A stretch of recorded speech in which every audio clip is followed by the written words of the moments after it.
It's June 27th, 2013. The Miami Heat just won their second straight NBA title, Jayson Kidd and Grant Hill just announced their retirements, and the 2013 NBA draft is about to begin. The first overall pick was going to the Cleveland Cavaliers, and with their stellar track record of #1 picks, their selection was bound to be a future Hall of Famer, franchise-altering caliber player. The Cleveland Cavaliers select Anthony Bennett of Toronto, Canada, Las Vegas. Turned out, he was not. On June 27, 2013, the Cavaliers selected Anthony Bennett with the first overall pick in the draft, a player who would go on to play just 4 seasons in the NBA, never even averaged 5 points a game, and is widely considered to be the biggest bust in NBA history. And somehow, the Cavaliers drafting Bennett wasn't even the worst decision a front office made in the NBA that day. Kevin Garnett, Paul Pierce, Jayson Terry, all going to the Brooklyn Nets. Celtics get 3 number ones, 2014, 2016, 2018. Humphreys, Wallace, Evans, just a bunch of stuff. Clearly the Celtics are... In what was described by many as one of the worst trades in NBA history, the Celtics traded away their 2 All-Stars in Kevin Garnett and Paul Pierce for 4 aging role players, a rookie who played 5 minutes a game, 3 first-round picks, and a pick swap. A big haul for the Celtics, but the ultimate 50 cents on the dollar trade. Fans were shocked, appalled, the trade being described as completely lopsided. Trading away 2 all-star caliber players and a starting level veteran for 5 players, the majority of them probably won't even see the court in a Celtics jersey, and 4 picks that may or may not pan out? Unforgivable. But little did fans know, 11 years later, this trade would trigger a sequence of events that would lead them directly back to a title.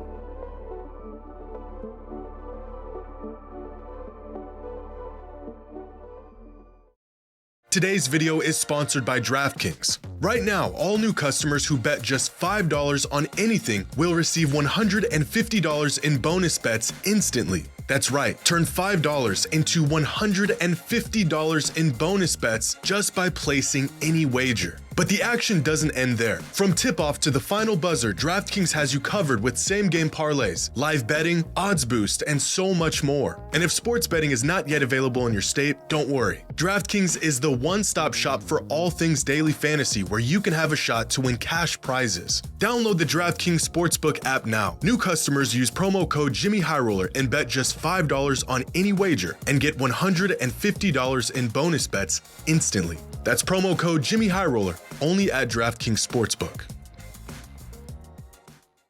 In basketball years, 2013 feels like a lifetime ago. The league was completely different. We had yet to be introduced to some of our favorite players. Three-pointers didn't dominate the game, and the Boston Celtics looked like this. The core of their 2008 championship-winning roster still intact, minus Ray Allen. This team and this team are worlds apart, with nothing in common other than the name on the front of their jersey.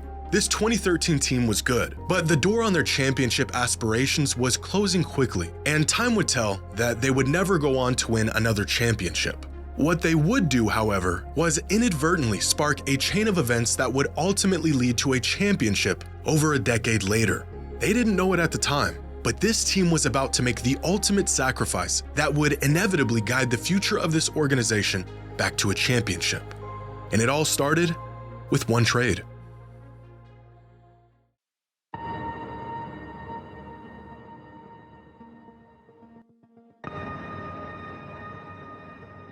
Well, there was a huge trade agreed to last night, and this is the one Berman is certainly not happy about. According to reports, the Boston Celtics will send Paul Pierce and Kevin Garnett to the Brooklyn Nets for a package of players including Jared Wallace and 3 first-round picks. Now, the rebuilding movement in Boston is clearly in full effect now. In 1 week, the Celtics nation has said goodbye to Doc Rivers, Pierce, and Garnett. The Nets, meanwhile, have put together an all-star starting 5. It's looking pretty good.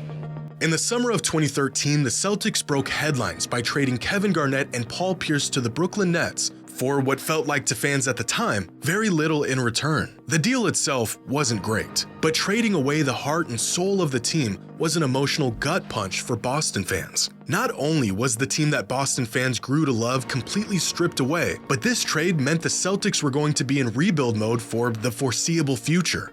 But Celtics GM at the time, Danny Ainge, had a plan. a timeline that was going to take the Celtics to the lowest depths of the league before inevitably bringing the organization back to glory. And that timeline began just 6 days after this fateful trade.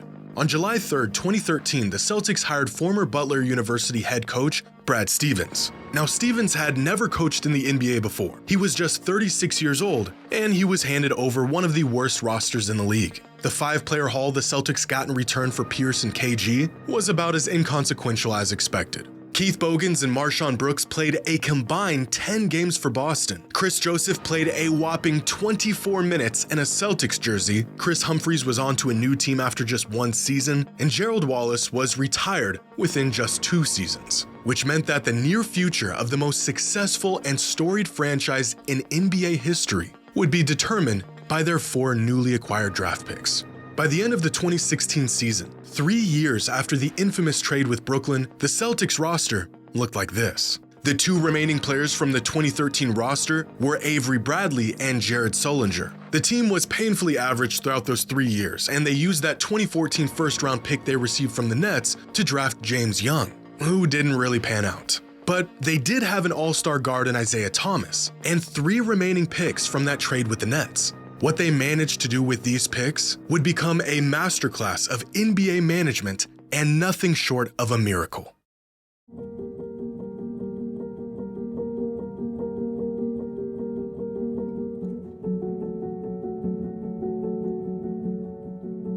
It all starts with the Nets being absolute dog water in 2016, winning just 21 games, the 3rd worst record in the NBA. This gave the Nets great odds in the draft lottery and resulted in them landing with the 3rd overall pick in the 2016 draft, a pick that now belonged to the Celtics. Now, at the time, these picks that the Celtics received were a complete shot in the dark. Many people believed this 2016 pick was going to be a mid to late first rounder because no one thought the Nets would be as terrible as they were.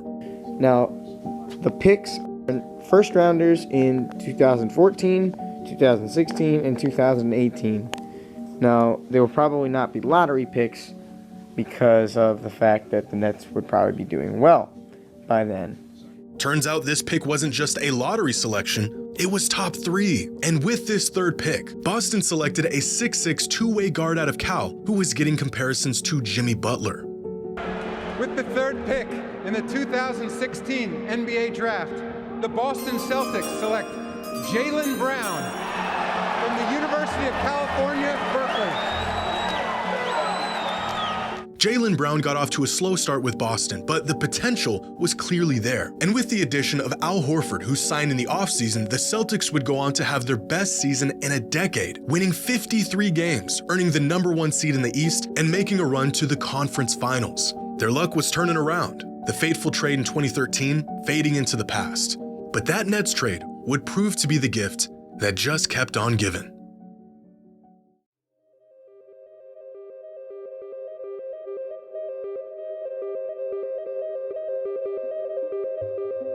After their 2017 season, the Boston Celtics were set up for one of the weirdest occurrences that can happen in the NBA. As bad as the Nets were in 2016, they managed to outdo themselves in the following season, winning just 20 games and having by far the worst record in the league. And this meant that despite the Celtics finishing the season as the 1 seed, thanks to that 2013 trade with the Brooklyn Nets and the 2017 pick swap that came with it, the Celtics had the #1 overall pick in the NBA draft. Now, this has happened before, both in 1978 when the Blazers finished the season as the 1 seed and the Pacers just willy-nilly traded away their first overall pick before the draft, and in 1982 when Cavs owner Ted Stepien traded away their first-round pick a few years prior, leading to the Lakers having the #1 pick in the draft after winning a championship. In fact, Stepien was so reckless with his trades that the league had to step in and make a rule, essentially preventing owners and GMs from shooting themselves in the foot. So the fact that the Celtics had this pick in the first place was miraculous. But what Danny Ainge did next was not a matter of good fortune, but rather genius. Instead of using their first overall pick, Ainge decided to trade down and swap picks with the 76ers, giving them the first overall pick in return for the 3rd pick in the draft and a future first rounder. The Celtics front office already knew who they wanted in the draft, and it wasn't Markelle Fultz or Lonzo Ball. They also knew that they were going to get their preferred player regardless of if they were picking first or third. So in one of the ballsiest moves in draft history, Ainge traded away the first pick for the third, got the player he wanted, and got a free future first rounder in the process. The player they selected in the 2017 draft was just the player they needed.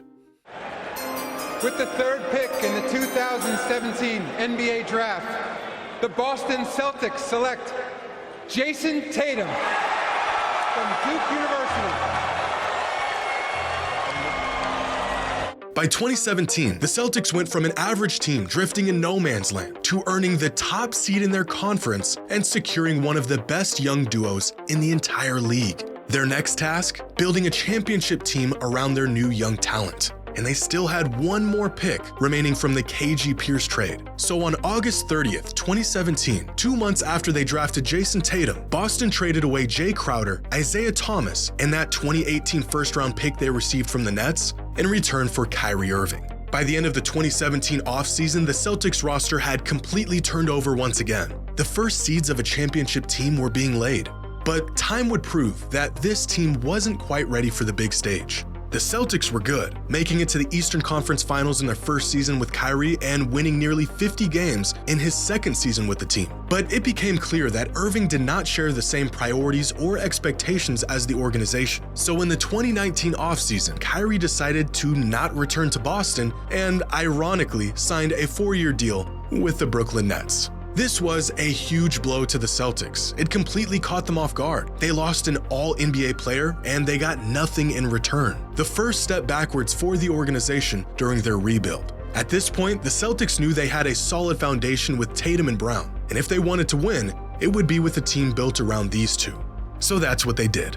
Over the next year, they drafted Peyton Pritchard in the 2020 draft. They acquired Luke Cornett in a trade during the 2021 season. They signed undrafted free agent Sam Hauser, and they traded to bring back Al Horford in the 2021 offseason. By the start of the 21-22 season, the Celtics finally had some continuity with their team. 10 players from their 16-man roster returning from the 2021 season.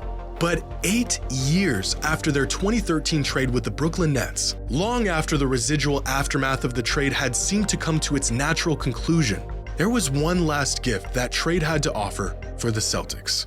Now, if you can recall, in the 2017 draft, the Celtics used their pick they got from the Nets to draft Jayson Tatum, but not before trading away the first pick for the third pick and a future first rounder. Well, that future first-round pick came into play in 2019, when the Celtics selected Romeo Langford with the 14th overall pick. Now, Langford didn't quite work out for the Celtics, and so in February of 2022, the team packaged Langford, Josh Richardson, and 2 first-round picks in a trade with the San Antonio Spurs in return for Derrick White. And just like that, nearly a decade after what was described as one of the worst trades of all time, the Celtics turned an aging Kevin Garnett, Paul Pierce, and Jason Terry into Jayson Tatum, Jaylen Brown, and Derrick White. 8 years later, turns out that trade wasn't so bad after all. But the Celtics weren't done yet. After a finals appearance in 2022, the team was hungrier than ever. They were close. They had the tools. They knew they were still missing some pieces, and they knew just where to get them. But in order to have a chance at a title, they would have to make their biggest sacrifice yet.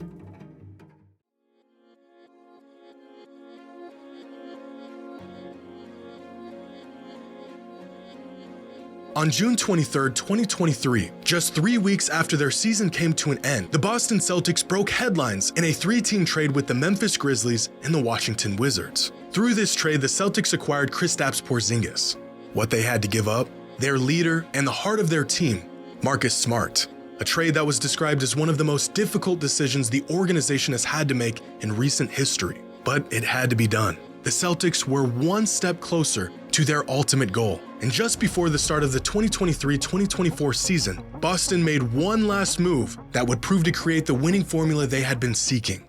Drew Holiday is a Celtic just days after being dealt from Milwaukee to Portland. In exchange for Holiday, the Celtics have sent Rob Williams and Malcolm Brogdon to the Blazers. Portland also gets a 2024 first-round pick via Golden State and a 2029 first-round pick. Here's what Jaylen Brown. And with the acquisition of Drew Holiday, the Celtics would go on to dominate the 2024 season, having one of the greatest seasons in NBA history, resulting in an NBA championship. Over the course of a decade, the Celtics went through a massive rebuild that featured 112 players, 30 draft picks, 4 coaches, 2 GMs, one of the worst seasons in franchise history, 5 conference finals appearances, and finally, they had their championship roster. All of this stemming from 4 measly draft picks the Nets threw in as consolation in a lopsided trade 11 years ago. Look at the Celtics today and all of their talent, their record-setting season, the championship they earned, and you'll see a team that was bound to win a title. They've been called a super team, an easy path to the finals, too good for their own good. But when you take a step back and look at the long road the Celtics took to get here, you'll find resilience, sacrifice, patience, risk-taking, genius management and coaching, and an organization that has been meticulously crafting and building their championship team for over a decade. This championship was no fluke. If finding themselves in the same situation, I'm not sure how many organizations would have the foresight or composure to make some of the moves Boston did throughout this process to get where they are today. In the summer of 2013, the Boston Celtics made what was thought at the time to be one of the worst trades the NBA has ever seen. But unknown to them, 11 years later, this infamous trade would trigger a sequence of events that would put the Celtics on a crash course with NBA history and a championship.